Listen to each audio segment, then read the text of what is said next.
Il y a deux types de spiritualité. Deux. Amen. Il y a ceux qui sont nuls dans la spiritualité et il y a ceux qui sont matures dans la spiritualité. Dans les deux cas, il y a une spiritualité. Mais ce qui est sûr, il y a une neutralité quelque part. Parce que celui qui est nul dans la spiritualité ne prospère pas. Mais c'est celui qui est mature dans la spiritualité, c'est celui-là qui prospère. C'est pourquoi ce matin, il faut choisir ton cas. Choisis ta place.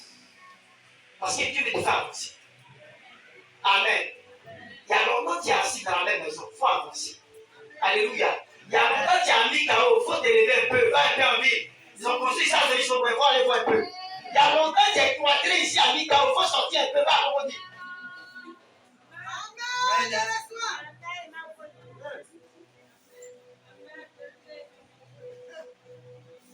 Est-ce que tu veux avancer avec moi? Comme Matthieu 13.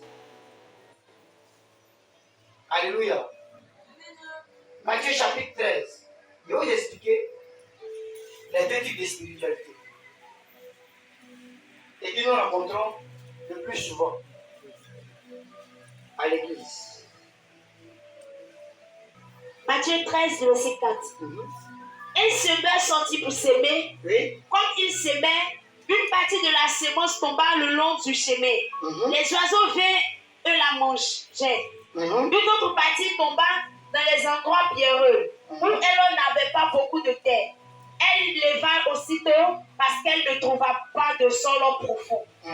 Verset 6. Mais quand le soleil parut, elle fut brûlée et séchée, faute de racines. Une autre partie tomba parmi les épines montèrent et l'étouffaient. Une autre partie tomba dans la bonne terre, elle donna du fruit, un graissant, un autre 60, un autre 30. Amen. Ici, on parle du semeur qui sortit pour semer. Mais cette allégorie biblique nous parle de certaines catégories de personnes dans l'église de Dieu. Raison pour laquelle on vient à l'église, on prie, mais on ne voit rien se manifester, on ne voit rien se produire dans nos vies. C'est ce que Dieu est en train de parler au travers de sa parole. Et ici, lorsqu'il parle du chemin qui sortit pour s'aimer, la Bible dit qu'une première partie tomba dans le long du chemin, les oiseaux vinrent et le mangèrent. Et cette partie, c'est quoi? C'est ceux-là qui écoutent la parole du royaume. Alléluia. Amen. Mais quelque temps après cette parole, ça disparaît dans l'esprit. Amen. Pourquoi? Parce que ton cœur n'est pas disposé à ce qu'on dit.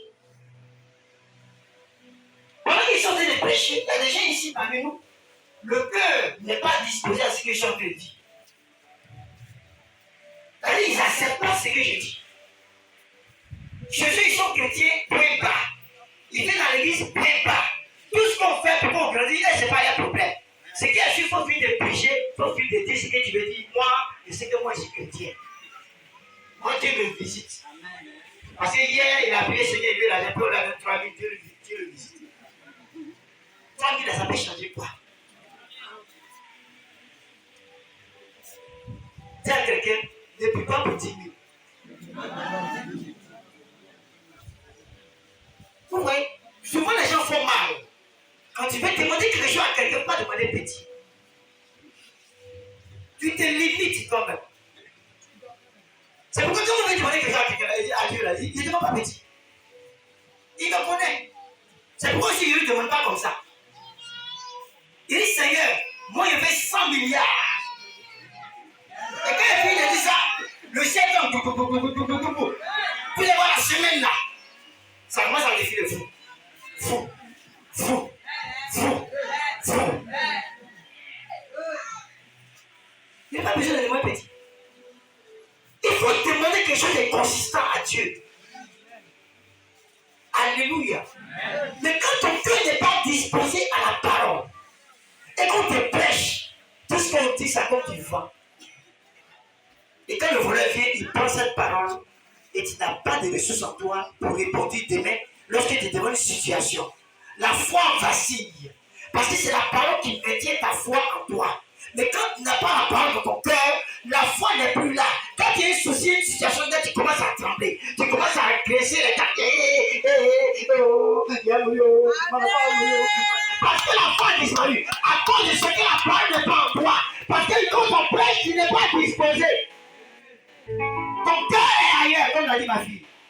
Il y a des gens qui viennent ici, mais le cœur est ailleurs. Il faut dire à ton voisin, il faut ramener ton cœur.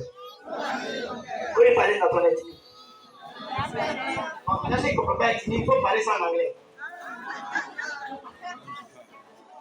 Alléluia. Et la Bible dit que le même chemin est sorti pour semer encore. Et une partie tomba dans les lieux pierreux, où il n'y avait pas beaucoup de terre. Elle ne va ensuite parce qu'elle ne trouvait pas un sol profond, mais quand le soleil parut, elle fut brûlée et s'échappe faute de l'acide. Amen. Amen. Ce sont les gens qui entendent la parole de Dieu. Ils reçoivent la parole avec joie. Ça leur plaît, on prêche, ça leur plaît. Ils aiment ça. Ils aiment la parole. Et moi-même, j'aime la parole. L'église il fait la révélation, ça ne m'intéresse pas. Mais la parole, mais il te dit une chose. Une église sans révélation est une église qui est sans fin. Une église où il n'y a pas de miracle, Dieu n'est pas là-bas. Vous savez pourquoi? Parce que Jésus lui-même, quand il vient de prêcher, sans faire miracle. Il a multiplié 13 en magie. C'est un miracle. Il a fait Pierre à pécher, gros portions comme ça, beaucoup. C'est un miracle. Il a fait le paralytique à marcher. C'est un miracle. La femme qui s'est pendant 12 ans, elle a eu un miracle. Lui qui était à la péché de Bethesda, il a marché. C'est un miracle. Bon, toi, tu ne veux pas un miracle, tu veux quoi? C'est pareil, tu veux. Là, t'es donc à prêcher là où ça a changé quoi? Paul lui-même a dit que ma parole et ma prédication ne reposent pas sur des discours persuasifs de la connaissance humaine, mais de la démonstration de la puissance et de l'esprit. Je ne vais pas dire quand il fait miracle sur le plan, ça va, c'est pas ce qu'il dit. La parole est très bonne, mais la parole est accompagnée de ça. Parce que quand il dit Jésus est béni, on doit avoir bénédiction. Quand il dit Jésus est l'air, on doit avoir élévation. On va dire ta bouche. On doit voir ça. Quand il dit Jésus est béni, on doit voir ça. On envoie un mari pour faire prier le Jésus dans la vie. C'est ça. So, la parole est vite. Dis je suis fort. Je suis fort.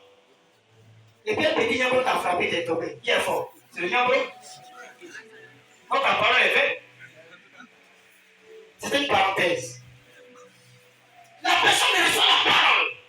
Mais le problème, c'est que ton esprit n'est pas disposé pour retenir cette parole. Parce qu'il n'y a pas la foi dans ce que tu fais. Cette parole que tu reçois n'est pas reçue dans la foi. Le diable vient et puis il prend ça. C'est ça qui est le soleil qui brûle la grève. Le diable vient, il vole cette parole. Parce qu'il n'a pas de racines. Il n'est pas raciné dans la parole. Amen. Parce que quand Satan vient, lui vient pour la parole. Parce qu'il prend la parole pour le contrarier. Si toi tu n'as pas la parole pour le contrarier, tu es échoué. Il dit à Jésus, laisse-moi transporter dans la montagne, parce que là, tout ce qui est là, c'est pour moi. Si tu te prosternes ma tort, je te donne. Jésus va lui dire, on adorera seulement que le Dieu que nous prions lui seul. Donc imagine que Jésus ne connaissait pas cette parole. Là, vous plaît, ça fait comment? C'est pourquoi c'est qu'on te dit il faut écouter la parole. C'est ça qui sera ton sort demain. C'est ça qui va prendre devant Satan. Et il m'a dit que tu vas échouer. Tu lui dis que moi, je ne suis pas. Il t'a dit que si tu es à la tête, il va pas la queue. Quand Satan dit que tu vas mourir, il dit que je ne mourrai pas parce que je suis avec la voix à la croix. Mais si tu ne connais pas ces paroles, comment tu peux le contrarier? Ce n'est pas discours qu'on fait. Ce n'est pas modérage qu'on fait. C'est parole. C'est pourquoi toi tu as une Bible. Pour moi, ça sera l'école de ta maison. Pour ceux qui mettent Bible sur la Bible, donc, c'est pas bien ta Bible. Si tu ne veux pas sortir dans la Bible là, pour venir combattre les démons. Si tu avais dit Bible là, si tu as soirée dormir avec les Bibles, quand il y a une grosse Bible là, non, grosse comme ça. Si tu vas vous pouvez mettre la Bible là, c'est gros. Ça là, si elle met ça sur ma tête, ça couvre toute ma maison. C'est que le combat se posait gentiment.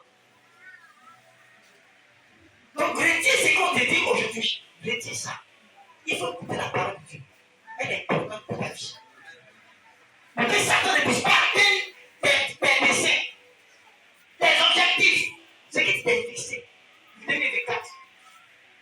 Amen. Amen. 2024, cette église, tu vas bénir les gens. Amen.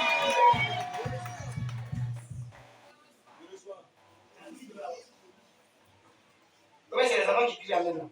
Amen. Alléluia. Amen. Donc, je vous dis vrai. Quand je suis parti à ma retraite, hier, j'ai vu quelque chose sur le disque.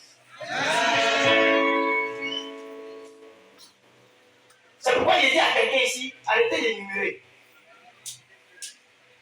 Amen. Amen.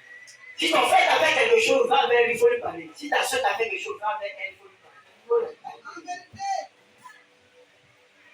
Dans ce temps, les cœurs sont trop chargés, c'est pas pourquoi. Arrêtez ça. Ne laissez pas Satan prendre la place. Laissez Dieu vous conduire. Amen. Amen. Donc je disais, il y a deux types de spiritualité dans l'église. Et la première que je viens de donner, j'ai dit quoi? J'ai dit que c'est la parole que tu reçois. Puisque tu n'as pas disposé, ça peut l'arracher. La deuxième, c'est celle-là qui vient dans la terre pierreuse. C'est-à-dire là où il y a la joie, là où les gens veulent, mais il n'y a pas de racines. Satan vient te voler ça. Maintenant la troisième. Amen. Amen. La Bible dit, une autre partie tomba parmi les épines montaient les touffèrent. Et cette partie-là, la boule de vie. Les épines, c'est quoi? Les épines sont tes pensées. Les épines sont des difficultés que tu vis chaque jour. Les épines, c'est la haine que tu as dans ton cœur. Les épines, c'est l'amertume que tu as. Tes pensées toujours chargées dans ta tête. Tu réfléchis, mais comment il va devenir? Tu t'inquiètes de ta vie. C'est ça qui sont les épines. Je vous ai expliqué ça la semaine passée ici pour dire que vous êtes riche en esprit lorsque vous êtes là seulement en train de penser. Il faut décharger tes inquiétudes au pied de la croix. Il ne faut pas te promener avec ton bagage. Il faut décharger. Il y a des gens ici, vous êtes chargés. Il y a trop de choses sur vous, venez décharger. Amen. Levez-vous. Amen. On va commencer par ici. Qui va venir décharger ça ici? Quand vous avez ta tête, c'est une action prophétique. On va venir décharger ça là. Ce matin, je suis venu afin de respecter. C'est que toi, tu as dit ta parole. Selon Matthieu. Tu as dit, venez à moi. Vous tous qui êtes chargés, fatigués, et je vous donnerai du repos. Ce matin, je suis venu me décharger. Tout fardeau. Au pied de ta croix. C'est pourquoi ton joug qui est doux et léger, même communiquer maintenant. Afin que, à partir de cet instant, toute situation difficile dans laquelle je me retrouverai disparaisse dans le nom de Jésus. Je déclare aujourd'hui que toutes les difficultés par lesquelles je passais en séjour, aujourd'hui même, sont enterrés. Au nom de Jésus. Assois-toi sur tes difficultés maintenant.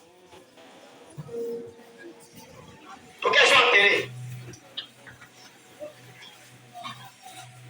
Pendant que tu es assis, médite ton cœur que tu n'as plus de difficultés. Alléluia. Amen. Ici, on parle de la troisième frange. Et cette troisième frange parle de celui qui vit des difficultés au quotidien. C'est-à-dire ta vie est une vie de réflexion, ta vie est une vie d'inquiétude. Tu réfléchis seulement à ce que tu as. Tu réfléchis seulement à ce que tu n'as pas. Pendant que tu réfléchis à ces choses, Satan gagne du terrain sur toi. La maladie gagne du terrain sur toi. Le stress gagne du terrain sur toi. La pauvreté gagne du terrain sur toi. C'est quand tu vas avoir pour t'occuper de ce que tu vas devenir demain. Pareil, t'occupe de tes inquiétudes d'aujourd'hui. C'est pourquoi quand tu es un enfant de Dieu, vis comme Dieu vit.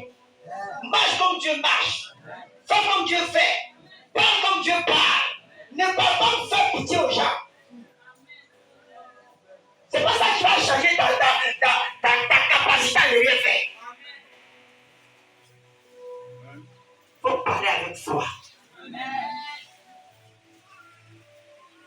l'homme de Dieu qui est parti de l'église qu'on l'a invité. Et l'homme de Dieu qui l'annonçait, quand c'est un papa, il dit, je vous annonce mon père. Non, le serviteur de Dieu.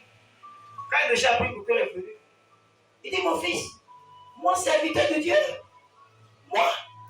Moi, serviteur de Dieu. Je ne suis pas serviteur de Dieu. Et quand il dit que la gloire va descendre, même c'est moi-même la gloire. C'est moi la gloire. Mais quand il me regarde, c'est pas la gloire moi. Mon fils, j'étais dans un avion. L'avion devait faire crash. Où tout le monde est paniqué dans l'avion. Le pilote ne sait pas à quel sens se vouer. Ceux qui sont bouddhistes vont commencer à prier Bouddha. Ceux qui sont musulmans vont commencer à prier Allah. Mais moi, je ne priais pas. J'ai dit, j'étais dans l'avion. Pendant que j'étais assis dans mon siège, j'ai commencé à dormir. Amen. Oui, je dormais. Pendant que tout le monde s'achetait, il dit non, Seigneur, tu ne m'as pas dit ça. Moi, je dors. Amen. Et dans le sommeil, il va avoir une vision. Et dans la vision qu'il voit 2 anges. Il y a un qui est en bas de l'avion, qui a pris son doigt et qui a calé l'avion.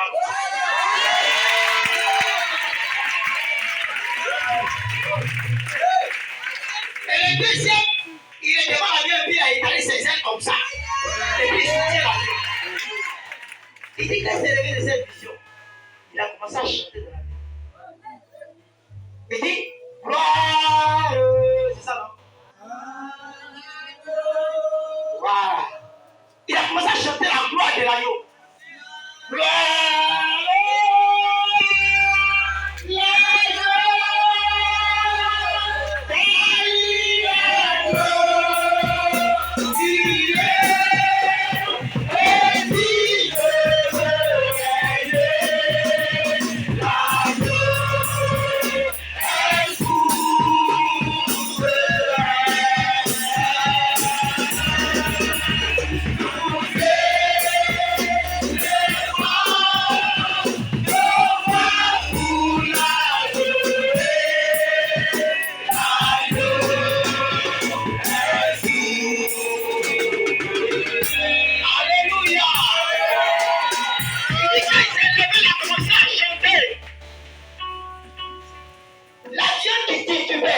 s'est stabilisé.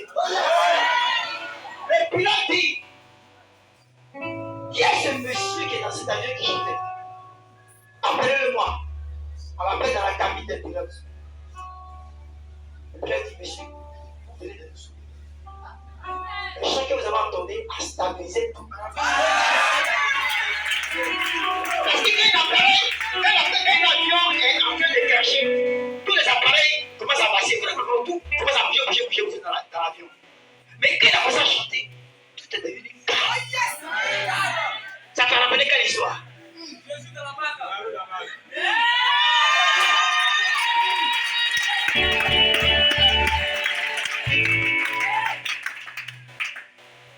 Silence. Il a vu que le torrent et tout ce qui était tempête est parti se mettre dans son lit. Tout le monde a commencé à venir vers lui. Monsieur, vous êtes qui? Monsieur, vous êtes qui? Il dit, je suis le fils de Jésus. Il dit, je porte la gloire de Dieu en bas. Il dit, mon fils, je suis pas un serviteur, je suis un porteur de gloire. Tu t'appelles comment? Demande à ton voisin. Maman, tu t'appelles comment? Elle dit la présence de Dieu. Toi, tu t'appelles comment? C'est ce que tu mets chez toi là qui te laisse. Frère, tu es porteur de gloire. Parce que ce que tu ne sais pas, tu es une terre fertile. Tu es une bonne terre. C'est pourquoi la Bible dit, quand la semence tombe dans la bonne terre, elle produit 100, 60, 30, 40, 1 million, 1 million, 50 millions. Parce que c'est une bonne terre. Alléluia. C'est une bonne terre. Parce que c'est une bonne terre. Avec la vie du roi, la vie en vie de se manifester.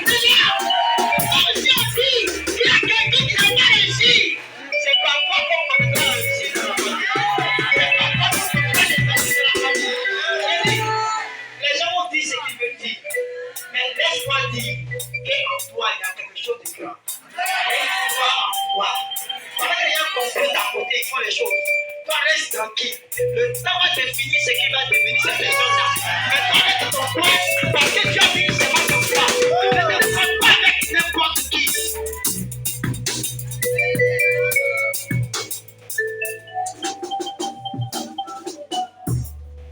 Les gens aiment l'approbation des hommes. Il veut faire ça. Là, il va nous faire. Il veut faire ça. Là, la maman va nous faire. Oui, la maman peut t'acclamer. Mais il te dit une chose. Si la maman t'acclame, que tu n'as pas acclamé, c'est comme si tu n'avais rien fait. Si c'est pourquoi tu aimes dénigrer les autres pour qu'on t'acclame. Mais un jour viendra, ceux qui t'acclament, c'est eux qui seront comme des pics, des flèches. C'est ce que les gens ne savent pas. Ils sont comme des flèches. Lis-moi Hébreux 5, verset 12. Hébreux 5, verset 12. Vous, en effet, qui depuis longtemps devriez être des maîtres, vous avez encore besoin qu'on vous enseigne les premiers rudiments des oracles de Dieu. Vous en êtes venus à avoir besoin de lait et non d'une nourriture solide. Verset 13. Or, quiconque en est au lait n'a pas l'expérience de la parole de justice, car il est un enfant. Mais la nourriture solide est pour les hommes faits, pour ceux dont le jugement est exercé par l'usage à discerner ce qui est bien et ce qui est mal. Amen. Ici, on parle des chrétiens. Ils sont des personnes à qui on donne l'enseignement. Qui eux aussi doivent enseigner les autres. Parce que quand tu vas à l'école, tu ne vas pas à l'école pour te limiter à une classe. Tu vas à l'école parce que le but premier que tu vas faire dans l'école, c'est de devenir quelqu'un qui va travailler. C'est vrai que même si aujourd'hui après il travaille à Abidjan, après il travaille en Côte d'Ivoire, c'est vrai, tout le monde a les diplômes assis. Mais le but premier de l'école là, c'est de travailler. Mais pour atteindre le travail, il faut acquérir des diplômes. Mais si tu vas à l'école et que tu n'as pas de diplôme, maintenant on demande à peut-être postuler quelque part et on demande peut-être le PPC que tu n'as pas. Comment tu peux postuler? C'est ça la vie chrétienne. Au fur et à mesure on marche avec Dieu, à chaque étape, il y a des bénédictions qu'il nous donne. À chaque étape, il y a des bénédictions qui sont calées. À chaque étape, il y a des bénédictions qui sont calées. Mais pour avoir ces bénédictions, il faut franchir d'autres seuils spirituels. Il faut aller en maturité avec lui. Parce qu'il vous dit, Dieu ne donne pas de grandes choses aux enfants. Parce qu'un enfant, quand il donne de grandes choses, il finit par disperser ses choses. Il finit par gaspiller, il ne donne pas l'importance. Mais quand tu deviens mature, tu es un homme fait. En cela, tu as l'importance maintenant dans ta tête. Tu connais maintenant ce qu'on te donne. Et tu sais à quoi ça doit servir. Mais vous avez dit, il y a des gens ici, malgré que vous êtes âgés, si on te donne 10 millions, ça va disparaître. Tu ne vas rien faire avec. Tu vas te oublier. Oui. La première des choses qui va t'animer, il va lui prendre un pot d'abord. C'est un pot là. Ça devient deux pots.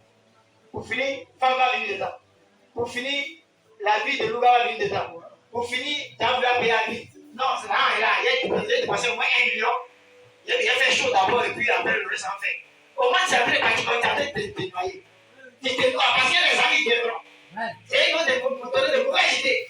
Et puis un peu, la vie est finie, tu ne comprends pas. Après, il dit, mais des rêves, ta vie, pas de paix. Pourquoi? Parce que tu as foi enfant. Mais quand tu es une personne faite, quand tu es un homme fait, on te donne des choses de consistant. Comme l'esprit a déjà préparé ça. Tu investis et ça te rapporte. Est-ce qu'il parle à des maîtres ici? Alléluia. Est-ce qu'il parle à des maîtres? Si tu es maître, il est temps pour toi de commencer à grandir avec Christ. Parce qu'il a de belles choses pour toi. Il veut t'emmener à un profond. Il veut te faire voir des choses que les gens n'ont jamais vues. Quelle histoire de la famille, quelle histoire de difficultés qu'il vit, quelle histoire de blocage, les liens de famille, quelle est. Quand tu es en maturité spirituelle avec Dieu, les liens ne peuvent pas te bloquer.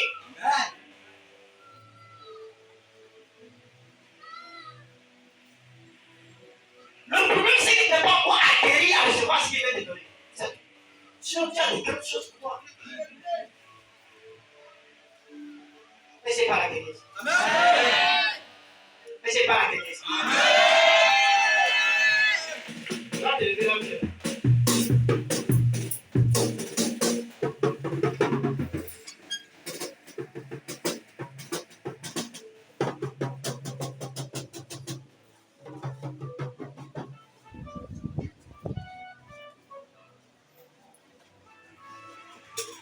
Ce matin, tu vas lever ta main droite.